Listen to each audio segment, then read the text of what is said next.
Alguns edifícios simbolizam uma nação, como esse e esse. E aquele. É a Opera House, que imediatamente põe a Austrália no mapa. Como em qualquer outro prédio grandioso, o projeto foi extremamente ambicioso e usou técnicas inovadoras. Este edifício incrível tem sua cota de segredos escondidos no DNA de sua engenharia. Não teria sido possível sem uma máscara antigás da Primeira Guerra Mundial, cola para a dentadura. Bom, vamos nos afastar. Esculturas egípcias em madeira. Um navio à vela com fundo de cobre.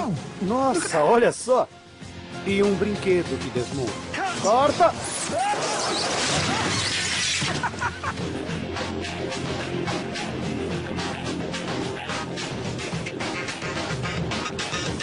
Conexões da Engenharia. Opera House.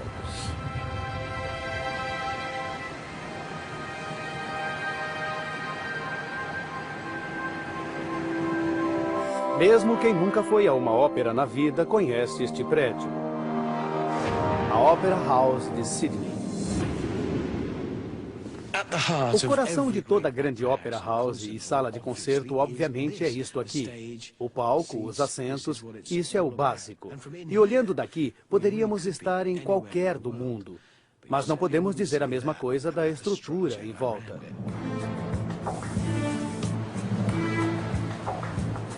Certamente não é só uma caixa qualquer em torno do palco.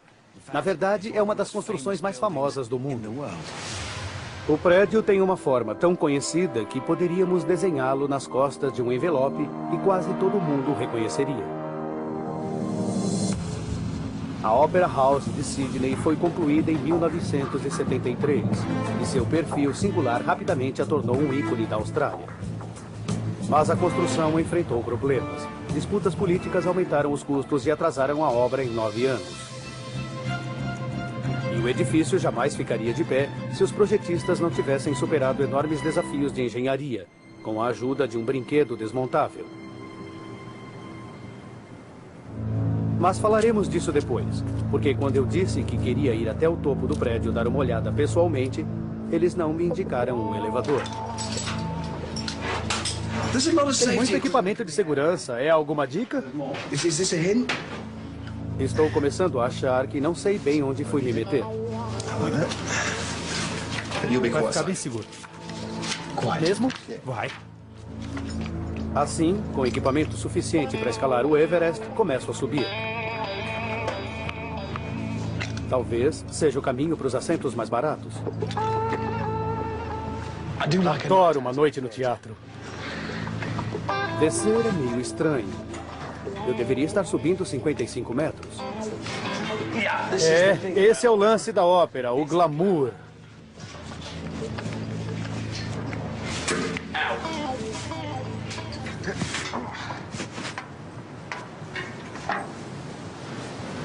Nossa. Isso é fantástico. De repente, apesar de ter tido um trabalhão para chegar aqui, de repente sentimos que de fato estamos em cima de uma escultura. É de tirar o fôlego. Não parece real.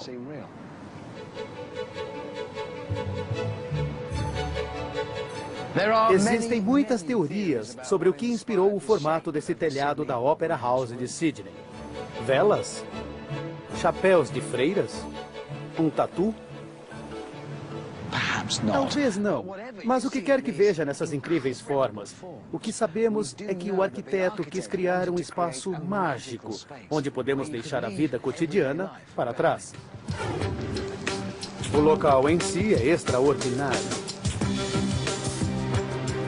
Era ocupado por um terminal de bondes e o arquiteto dinamarquês Bjørn Utzon quis aproveitar ao máximo sua posição à beira-mar no coração de Sydney.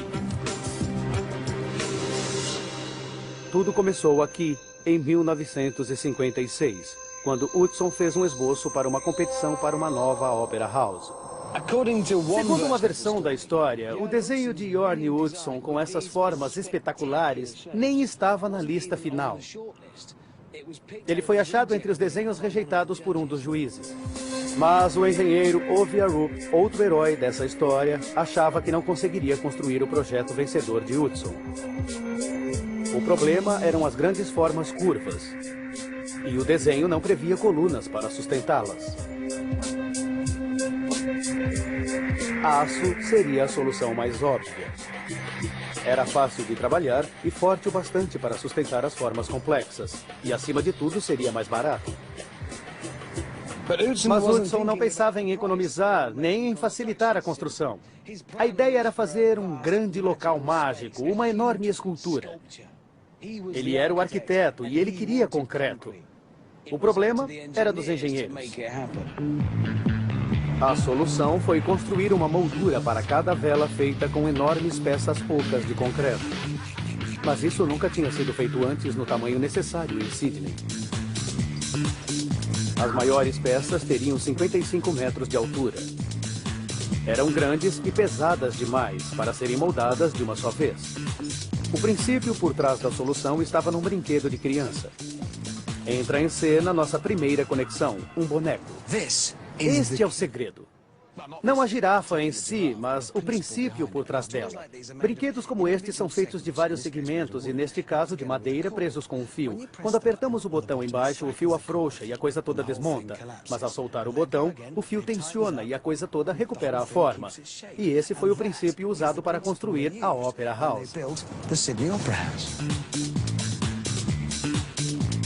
Arup decidiu construir as peças enormes a partir de segmentos que podiam ser montados no formato correto, da mesma forma que num brinquedo desmontável. A técnica se chama pós-tensionamento. Ela também reforça o concreto e foi criada por um engenheiro francês no início do século XX para permitir a construção de vãos maiores em pontes. De volta ao solo, o engenheiro Ed Clark me mostra como isso funciona. O prédio foi feito com segmentos de concreto pré-moldados. Temos segmentos pré-moldados aqui. Não são de concreto, mas de poliestireno. E vamos empilhá-los e fazer um arco. Muito bem, então vamos recriar a coisa aqui? É. Você disse que está numa escala de 1 para 10? 1 para 10. Mesmo assim é grande, não? Vai ficar grande, com 6,5 metros. A Opera House tem 60 metros de altura. Começamos fazendo 2 pilhas de blocos. O pós-tensionamento ocorre depois, quando todos os blocos são amarrados. Na verdade é concreto, nós é que somos muito fortes. Logo, tínhamos 2 pilhas curvadas de blocos, apoiados em uma estrutura de aço. Em seguida, colocamos os cabos de pós-tensionamento, que, como os fios do brinquedo, manterão o arco em pé. Esses são os cabos? São os cabos. É só passar por dentro. Isso. Isso lembra muito corda de varal. Claro que não usam isso. Não usam. Mas esse é o mesmo princípio? O mesmo princípio, mas numa escala menor. Então eu passo por dentro. O buraco está aqui. Isso. Legal. Estou vendo a outra ponta. Chegou até lá embaixo. Ótimo. Depois de passados os cabos, eles precisam ser tensionados, porque ainda é a armadura de aço que mantém o arco em pé. Nossa, é incrível. Está só apoiado.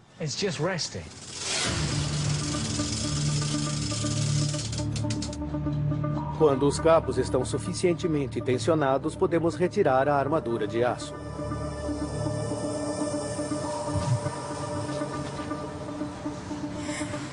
Tudo bem. Então agora vamos tirar a forma. É a hora da verdade. Como engenheiro-chefe, você é o chefe deste projeto. Se a coisa cair, eu sou o cliente. Vou ficar decepcionado. A culpa será sua, é o construtor também. Se pensar bem, é verdade. É isso aí, vamos ver. Vai ficar de pé ou vai cair em cima deles? Por que estamos indo para Sei lá, trás? só estou seguindo você. Você é o engenheiro, deveria saber.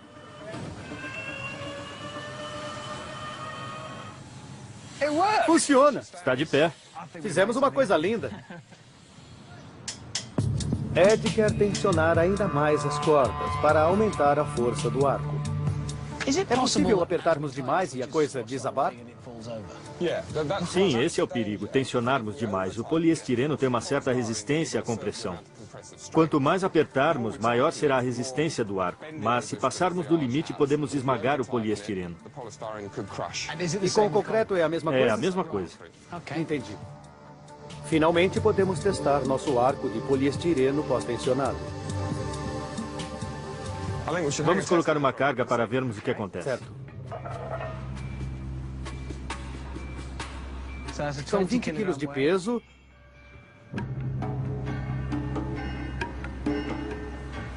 São 40. Estou ouvindo. Rangeu um pouco. Parece que está tudo bem. Podemos continuar. Mais 40? Sim, mais 2 de 20. Legal. Isso é só poliestireno? Poliestireno e 2 cordas com 7 metros de altura.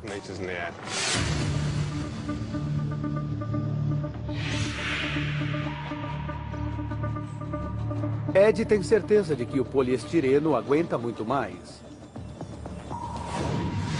Mais 70 quilos são colocados, elevando o total a 150 quilogramas. Mesmo assim, o arco resiste firme. Resta só uma coisa a fazer: levar ao limite 240 quilos. É o equivalente a meio cavalo, ou 4 de mim. Realmente não estamos brincando aqui. É uma grande pilha de blocos de poliestireno pós-tensionados com aquelas cordas finas que vimos. Suportando 1/4 de tonelada. Impressionante. Incrível como mantém o formato e ainda suporta todo esse peso. E ver o pós-tensionamento em ação, ver como foi feito, só reforça o elo com a minha amiguinha, a girafa.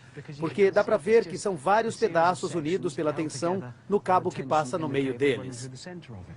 Sem a tensão, é só um monte de partes separadas. Se aplicar a tensão, ela fica em pé. Isso me dá a ideia para uma última demonstração neste experimento. Não tem um botão, mas e se tirarmos a tensão desse sistema? Dá para fazer isso, claro. Vamos lá. Muito bem, amigos, em nome da ciência, é um trabalho importante. Vou contar até 3. Vamos lá. Muito bem. É importante fazer ao mesmo tempo. Acho que sim. Mais que importante, é fundamental fazermos ao mesmo tempo. Vamos todos encostar o alicate no cabo. Vou contar 1, 2, 3, corta. E aí cortamos, certo?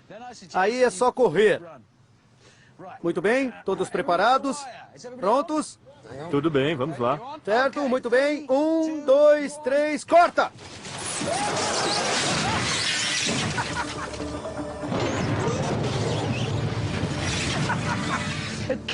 Podemos concluir com certeza que era a tensão nesses cabos que segurava a estrutura. O pós-tensionamento obviamente funciona. A Opera House continua de pé. E isso continuaria se não tivéssemos tirado a tensão.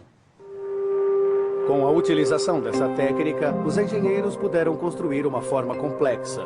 Mas isso criou um problema diferente. O segredo de uma construção barata é fazer a mesma forma várias vezes seguidas. Ninguém quer fazer inúmeros tamanhos e formas diferentes, como o que foi feito aqui.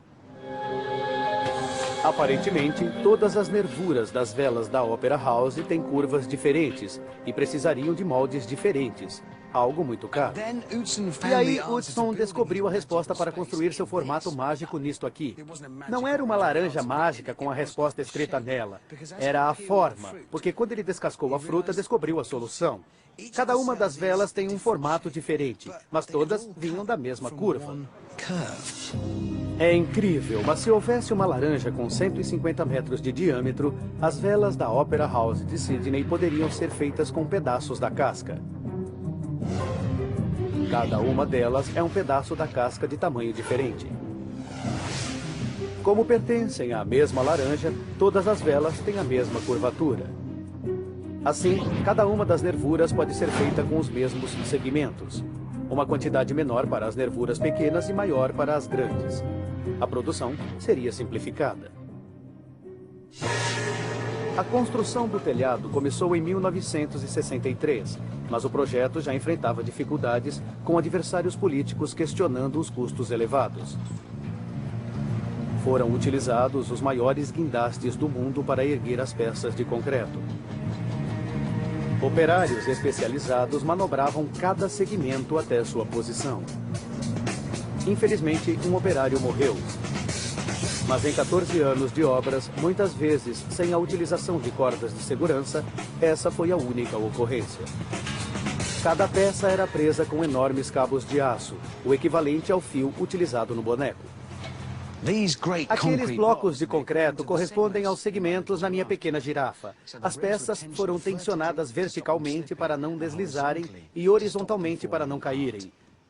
Mas ainda não achei o botão de apertar que alivia a tensão.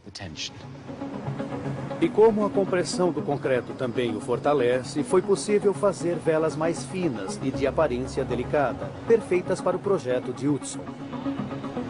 O pós-tensionamento também evitou a construção de enormes colunas dentro da Opera House, o que seria inconveniente para quem tenta ver a mulher gorda ou o homem gordo cantar.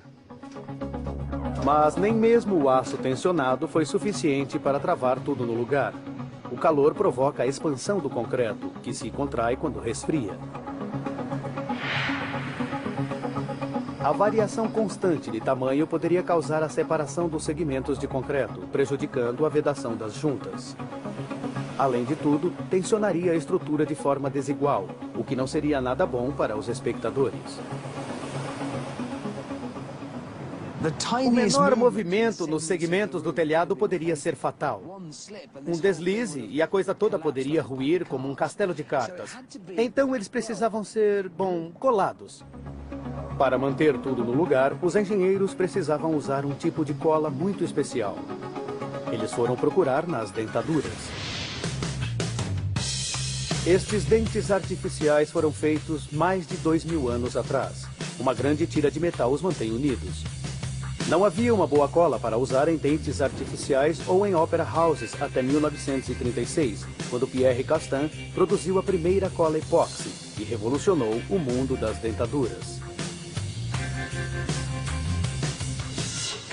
A nova cola era muito forte, perfeita para manter a dentadura no lugar, o que foi uma boa notícia para quem come caramelos. Mas, mais importante que isso, também garantiu que aquilo ficasse de pé. Antes da invenção de Castan, as colas precisavam de superfícies absorventes, como a madeira. Nos anos 30, um avião como o bombardeiro Mosquito só podia ser montado com cola, porque tinha uma estrutura de madeira. A cola penetra no material, criando uma junta resistente. Com a evolução dos aviões, o metal passou a ser mais utilizado, e assim como o concreto na Opera House, ele não é absorvente. Entra em cena o pioneiro Sea Hornet, no início dos anos 40. A colocação do metal neste avião exigiu um novo tipo de cola que forma um forte elo entre as moléculas na superfície. A família das novas colas que formam ligações moleculares incluem o epóxi, criado por Castan. Na minha oficina, colei um experimento para comparar a cola epóxi com a cola antiga. O especialista em adesivos, John Bishop, me ajuda com a epóxi primeiro. É claro que eu só queria sair por aí caçando robôs. Parece coisa de ficção. O que eu faço? Vá apertando o gatilho e espalhando na superfície. Parece decoração de bolo. É verdade. Dá vontade de escrever feliz aniversário. Depois de colado, é hora de fazer um teste. Não se preocupe com seu carro, John. Não tem problema. Vamos compará-la com a cola usada no avião Mosquito. Será que alguma das duas consegue colar concreto ou metal? Então esta é a cola usada nos aviões Mosquito? Exato. Aviões feitos de madeira. Pode trazer. Tá nervoso? Nem um pouco. Tudo bem, é uma grande incógnita. Pode erguer quando quiser. Subindo. Vejamos quanto tempo aguenta. Não deu em nada. Eu avisei. É verdade, e eu não acreditei. Não deu nem pro começo. Não deu certo mesmo. Não era mesmo para funcionar no metal. Mas o que podemos dizer olhando para isso agora? Ela tem que penetrar na superfície. Isso não aconteceu, por isso não funciona no metal. Dá para arrancá-la facilmente, por isso não gruda. E por isso esse tipo de cola não é usada em aviões de metal. E esse tipo de cola também não funciona em concreto. Ela não teria como segurar as peças na Opera House. Segunda tentativa. Uma cola semelhante à usada por Castan em dentaduras. E ela é tão mais forte que uma área muito menor de cola deverá grudar até mesmo o metal. Então é um quarto da área Isso mesmo. em que aplicamos a cola. Vamos ver. Pode vir.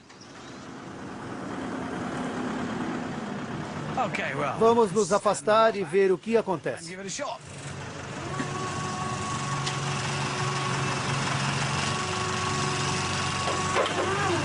Parece que funcionou. Está aguentando, mesmo balançando. Quando o carro balança, a carga sobre a junta aumenta significativamente. É uma cola e tanto. Qual é a resistência dessa coisa? Umas 4 toneladas por polegada quadrada. 4 toneladas por polegada? É uma área assim grande? Desse tamanho, é. Ele aguenta 4... Suporta 4 toneladas nessa área. Então estamos usando muita coisa. Podia ter usado uma junta menor. Um quarto do tamanho. É.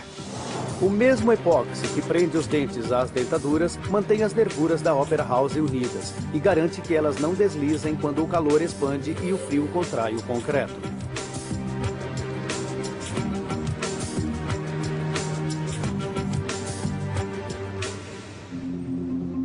O esqueleto estava terminado.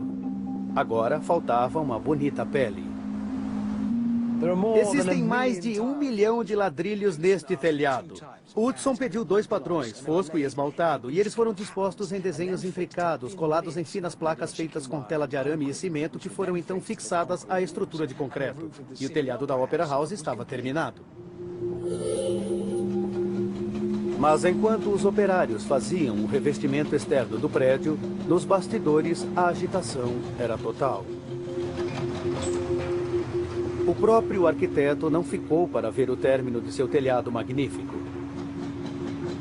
Em virtude de uma tensa disputa em função dos custos da obra, Hudson se afastou do projeto em 1966. Mas a construção continuou e os engenheiros passaram ao próximo desafio.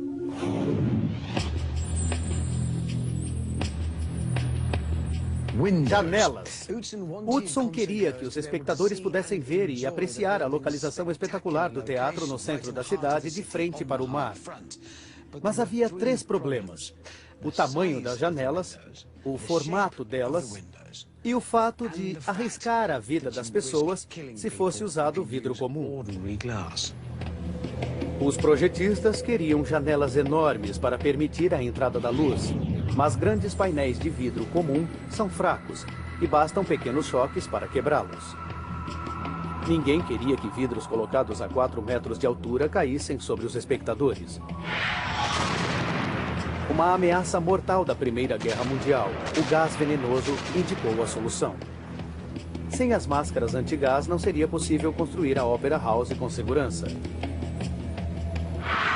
A mesma invenção que evitava que cacos de vidros cegassem os soldados possibilitou a realização da visão do arquiteto.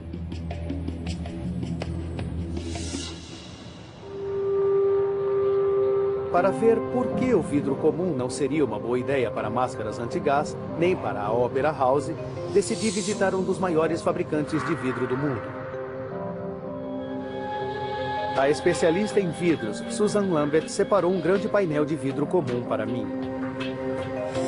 Temos aqui um painel de vidro de 10 milímetros de espessura. É o que fazemos aqui, vidros como esse. Para que esse vidro é usado? Costuma ser usado em janelas, fachadas e coisas do tipo, nesse tamanho e espessura. Então esse aqui é só um vidro do jeito que ele sai da fábrica ali. Exato. Na forma mais básica. Na forma mais básica. Esse é um vidro de boa qualidade, colocado em prédios no mundo todo, todos os dias. Nós vamos destruí-lo, testá-lo. Isso é importante, faz parte do teste. Vamos colocar aqui. Certo. Esses são nossos espectadores.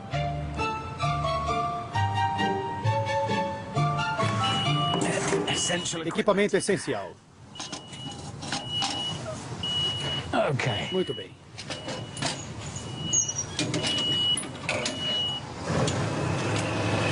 Às vezes adoro o meu trabalho. Vou fazer uma coisa que costuma dar encrenca, mas não hoje. Vamos lá. Vou soltar um ladrilho do tamanho dos utilizados na Opera House a mais de 10 metros de altura. Lembrem-se que, na verdade, a Opera House tem mais de 55 metros de altura. Lá vai, tomara que acerte.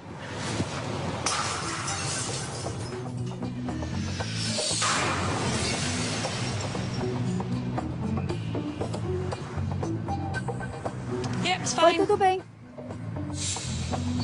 Nenhum arranhão. Podem ver que o vidro é bom mesmo. Mas é claro que tudo tem um limite.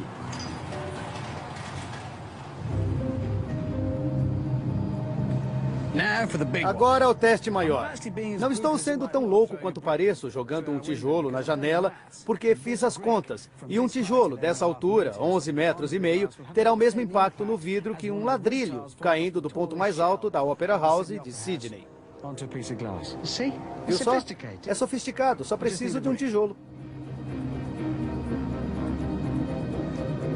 Lá vai.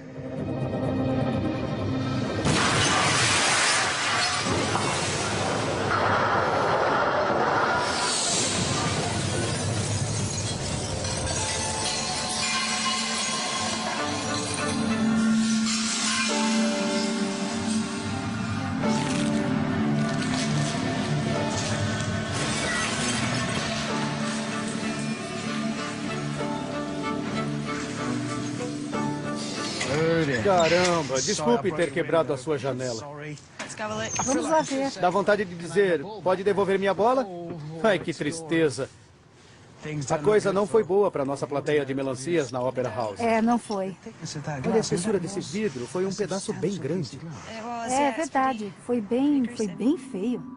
Esse vidro é perfeito para o uso cotidiano, mas da Opera House de Sydney teria sido uma carnificina. Existe uma solução, a mesma usada nas máscaras da Primeira Guerra Mundial, vidro laminado. Ele usa exatamente o mesmo vidro com uma pequena diferença. Na fábrica, o vidro começa a vida numa fornalha, onde a matéria-prima é misturada e cozida. 800 metros adiante, a lâmina contínua é cortada na forma de painéis. O segredo é fazer um sanduíche especial com esses painéis. Uma camada de filme plástico, polivinil butiral ou PVB, é colocada entre dois painéis de vidro comum. O resultado é o vidro laminado. E essa coisinha faz mesmo uma grande diferença? Faz uma grande diferença. Mesmo? É, faz sim. E esse processo de fazer um sanduíche de vidro foi descoberto por acaso. Vamos voltar a um laboratório francês no início do século XX. Um cientista desajeitado derrubou um frasco de produtos químicos vazio. Milagrosamente, ele não estilhaçou. Ninguém tinha limpado o frasco. O vidro trincado não se desfez porque um filme quase invisível de nitrato de celulose estava grudado no interior dele. A ideia do vidro laminado tinha surgido. Passemos à Primeira Guerra. Soldados precisavam de proteção contra os ataques com gases tóxicos.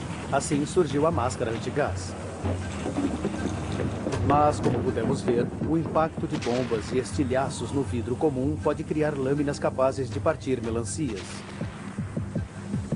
O vidro laminado foi usado pela primeira vez. Mas é bom o bastante para as janelas da Opera House? Muito bem, vamos testar a coisa da forma mais simples possível. Vou começar por onde o último vidro falhou. Com um tijolo. Lembrem que é o equivalente a um ladrilho caindo de 55 metros, a altura da vela mais alta. Muito bem, lá vai. 3, 2, 1...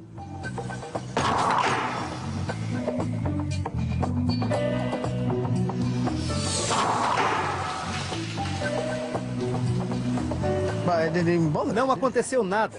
Eu me senti jogando um tijolo na estufa de alguém, mas nem arranhou. Simplesmente rebateu. Isso aqui é mais pesado. Mais de 7 quilos. Sei que bolas de boliche não costumam cair do céu, mas vocês entendem a ideia. 3, 2, 1...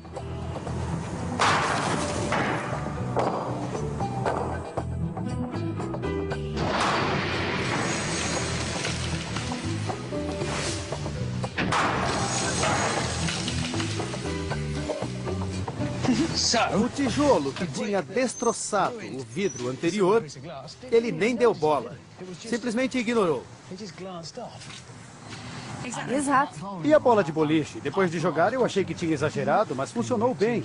E é só aquela membrana, aquela fina camada. Mesmo quebrado, ele fica grudado no plástico. Então, graças ao vidro laminado, as melancias podem ir em segurança à ópera. Podem sim. É um alívio para todos nós, elas parecem felizes. O vidro laminado foi a resposta para alguns dos problemas da Primeira Guerra Mundial e foi a solução encontrada pelos engenheiros em Sydney. Agora, os espectadores podem ficar tranquilos, sem o risco de vidros caírem sobre suas cabeças. A estrutura da Opera House estava terminada. A aparência era bonita, agora era preciso garantir que o som também fosse bonito. Concreto não é adequado para uma sala de concertos. As formas e o material em si são totalmente inadequados para um auditório.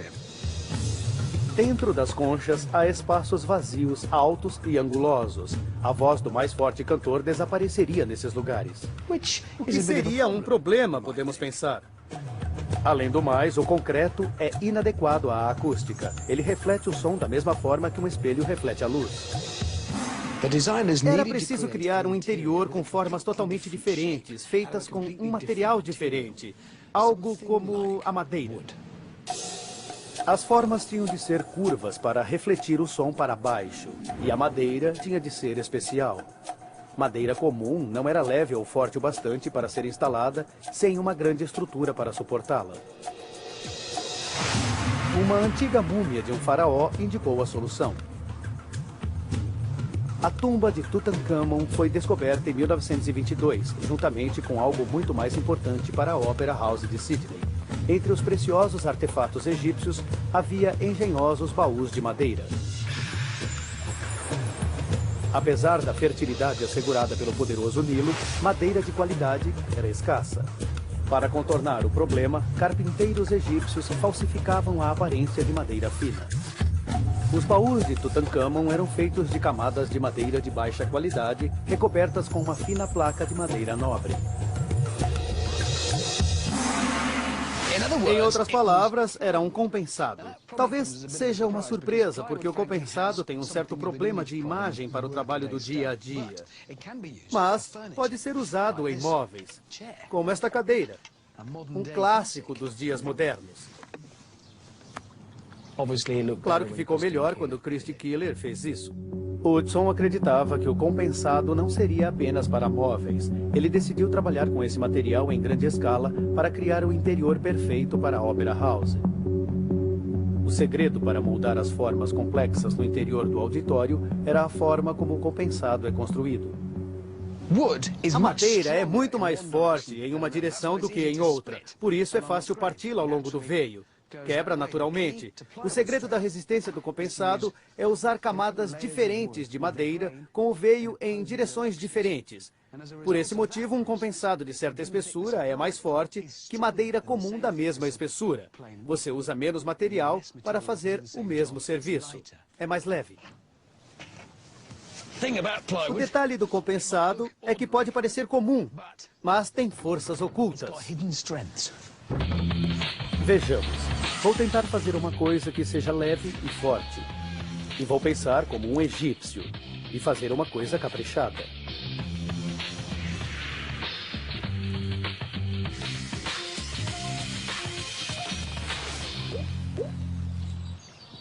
Compensado. Aquela ponte foi feita somente com esse material, sobrepondo várias camadas para formar aquela bela curva.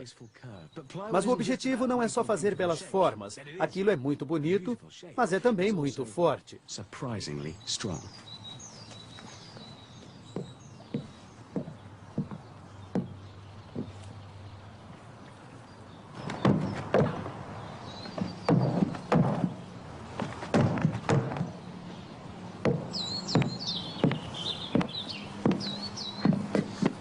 Nada mal. Mas não terminei com essa ponte ainda. A moto pesa 50 quilos e eu mais 69. Bom, 70. A madeira cede, mas volta à posição naturalmente. Os antigos egípcios sabiam uma coisa ou duas. O interior da Opera House é praticamente um prédio separado dentro da estrutura de concreto. Há lugares no telhado onde podemos ver que estamos entre as duas estruturas. Os funcionários chamam este lugar de compartimento de pompas. Lá embaixo fica o auditório. É uma bela queda. Significa que estou entre o teto de compensado do auditório lá embaixo e o teto de concreto lá em cima. O compensado é bom para o interior porque é naturalmente mais adequado à acústica do que o concreto. E sendo leve e resistente, permitiu a construção de uma nova concha dentro das velas de concreto. Mas o melhor de tudo, como descobriram os artesãos de Tutankhamon, é que ele pode ser moldado. As curvas corretas refletem o som para baixo. Assim, o público pode ouvir aquilo pelo que pagou. Então, é assim que se faz uma ópera house por dentro e por fora. Só tem mais uma coisa. Claro que é uma obra escultural num local espetacular. Um lugar onde os frequentadores podem fugir da realidade. Mas como garantir que eles fiquem confortáveis enquanto assistem? A resposta está lá embaixo.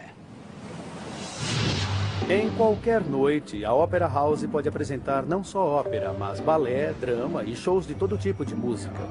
Toda manhã, o teatro ganha vida, com os técnicos preparando os palcos para os shows.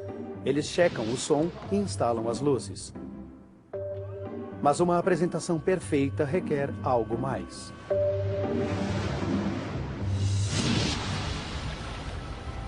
É uma bela noite de verão em Sydney. Os espectadores às vezes compram ingressos com meses de antecedência e a noite precisa ser impecável. Você entra nesse prédio extraordinário. A ansiedade ao redor é palpável. Você está cheio de expectativas e chega ao seu assento. Por melhor que seja a apresentação, se não houver ar-condicionado, o sofrimento será grande. Um ambiente repleto de pessoas aquece rapidamente. Esta imagem não seria a mesma com uma chaminé, painéis de ventilação ou torres de resfriamento saindo do topo, coisas de que sistemas de condicionamento de ar normalmente necessitam. Era preciso encontrar uma solução diferente. Graças a um navio a velas com fundo de cobre, a resposta estava bem perto. Todo o sistema de ar-condicionado precisa se livrar de alguma forma do calor. Se não pode sair por uma chaminé, para onde ele vai? O gerente do teatro, Bob Moffat, me leva abaixo da Opera House para mostrar o lugar onde acharam um suprimento inesgotável de algo para dissipar o calor da Opera House. É a água do porto de Sydney. Isso é água do mar? Exato. Então esse é o começo da coisa toda? Isso mesmo, é o começo. Ali embaixo fica o túnel de entrada da água do mar. Tem 1 metro de altura, é por onde a água entra no prédio. O processo de resfriamento do ar começa ali. Quero ver como a água do mar resfria um teatro. Bob me leva às entranhas da Opera House. A água do mar vem para cá? Isso. E o que acontece então? Vem para esses recipientes aqui, onde temos a água do mar e a água doce, em circuitos independentes. Dentro desse enorme recipiente, há 2 conjuntos de tubulações com água do mar e água doce em circuitos totalmente independentes. O calor do sistema de ar-condicionado é trazido pela água doce e transferido para a água do mar. Elas nunca se misturam. The seawater comes in. A água do mar entra por aqui, resfria a água que está dentro do recipiente e sai do outro lado, voltando para o mar. Então a água do mar não fica parada, ela entra, resfria e sai. É muito rápido. Mas durante a curta estadia, a água do mar poderia causar danos terríveis às caras tubulações da Opera House. Ela é muito corrosiva, o que nos leva aos navios à vela. No século XIX, para proteger os navios de insetos consumidores de madeira, a Marinha Britânica decidiu revestir os cascos com cobre. Ao colocar o cobre, eles descobriram que os pregos de ferro usados no navio enferrujavam. Na verdade, tudo tem a ver com eletricidade, como nos mostra o especialista em corrosão Robin Oakley. Este é um pedaço de cobre e este é um pedaço de zinco, dois metais diferentes. Se encostá-los secos, não passa eletricidade entre eles. No entanto, se eu puser água salgada no meio... É só água salgada nesse copo? Só água salgada nesse pedaço de mata-borrão. Vamos pôr por cima. Então o que temos agora é água do mar entre os dois metais. Isso. Certo. Eu vou mostrar que temos corrente passando. E a água do mar permite isso porque é boa condutora. A ligação de dois metais em água salgada forma uma célula de bateria primitiva. A má notícia para os navios e opera houses é que também provoca a corrosão. Vou mostrar como alguns metais são de fácil corrosão, enquanto outros resistem bravamente. O metal mais resistente é o ouro, não sofre corrosão. Por isso é chamado de metal nobre, e metais menos nobres são ativos, sofrem corrosão. Então o cobre é quase nobre. É quase nobre. Você não trouxe uma placa de ouro, eu estou vendo. Não é de ouro, não tinha verba para isso. É complicado. Tudo bem, então é um metal seminobre. Isso, e temos aqui um metal mais ativo. É uma placa de aço pintada com um desenho adequado. Veja o que fez. É a Opera House retratada aí. E como vai funcionar a coisa? Vai acontecer o seguinte. A corrente elétrica gerada pelos dois metais vai se concentrar na parte sem pintura. Então, se houver algum efeito, será aqui. Isso. A próxima etapa normalmente levaria anos. Mas como somos muito ocupados, vamos acelerar um pouco as coisas com uma bateria de carro, aumentando a velocidade 1000 vezes. Vamos acelerar o processo na direção natural, mas com mais intensidade e mais rápido. Não é perigoso? A voltagem é relativamente baixa. Legal, relativamente. Baixa. E o que você vai fazer? Sou eu que vou fazer. Então é por isso que... Olha só, o que está acontecendo? A placa de cobre não está sofrendo corrosão. A corrosão ocorre aqui. Isso é gás. Estamos quebrando as moléculas de água e liberando o hidrogênio, o que é espetacular de se ver. 24 horas após o início desse processo, temos o equivalente a 3 anos de pântano. Então é isso. Vamos ver o que houve. Bom, essa é a parte de cima. É basicamente ferrugem. É o aço sendo corroído. Parece horrível aí. E agora vamos ver o que a corrosão causou à placa. A placa de aço. Olha só, fez buracos na placa. A corrosão praticamente arrancou a Opera House do meio da placa. Ficou feio. Isso mostra que a mistura de metais em um líquido condutor, como a água do mar, gera uma eletricidade que pode ser destrutiva e causar corrosão. O aço foi consumido porque é mais reativo, menos nobre que o cobre. Protegemos então o aço com um metal ainda menos nobre. Outro tanque passou pelo mesmo processo durante 24 horas com cobre e aço. A única diferença foi a colocação de zinco para a proteção. Aqui temos a mesma montagem, mas colocamos um bloco de zinco ligado eletricamente à placa de aço. Então colocou um terceiro metal? Isso. Vamos ver como ficou a placa de aço. Então vamos tirar a placa e... Não aconteceu nada com ela. Não. Não corroeu nada. Está boa, só tem um pouco de limo na superfície. E a única diferença é o zinco? Isso. Como funciona? O zinco aqui tem preferência na corrosão. Ele é sacrificado no lugar do aço. Na verdade, esse não é o bloco de zinco original. Ele já tinha sido corroído e nós o trocamos. Então a coisa toda é um sistema. Quando introduz o zinco, ele é corroído mais facilmente que os outros metais e leva todo o impacto. Exato. Para evitar que os pregos de ferro sofressem corrosão, eles foram protegidos com um metal menos nobre. Assim, Humphrey Davy prendeu zinco ao casco. O material era sacrificado e trocado quando necessário. E em Sydney, as tubulações de aço foram protegidas da água salgada com a colocação de zinco no circuito. São blocos de zinco que usamos para controlar a corrosão. Então essa é a proteção? Isso. O bloco é corroído pela água salgada. Quanto disso é consumido? Praticamente tudo. Sobra apenas essa peça de aço que segura o bloco. E quanto tempo dura isso? Some totalmente em 12 meses. E é isso que protege? Protege todo o aço no interior dos trocadores de calor. Bilhões de litros de água do mar passaram pela Opera House em 35 anos de operação. Mas o sistema de ar-condicionado continua intacto. Os espectadores da Ópera de Sydney podem se banhar em música, e não no próprio suor, graças a um pouco de zinco no fundo de cobre de um navio à vela. Mas o melhor de tudo é que o espaço mágico de Hudson mantém seu perfil único. Quer sejam velas, chapéus de freiras ou conchas, aquele lindo prédio conecta Sydney com seu belo porto. Bjorn Hudson deu à Austrália o projeto para uma nova Opera House. Mas sem Ove Arup e seus projetistas estruturais, não teríamos uma das peças mais distintas da arquitetura moderna mundial. Uma construção que simboliza a Austrália. E nada disso seria possível sem um brinquedo de desmontar, um cientista desastrado, dentaduras, o baú de um faraó e um navio com fundo de cobre. Versão Marshmallow São Paulo.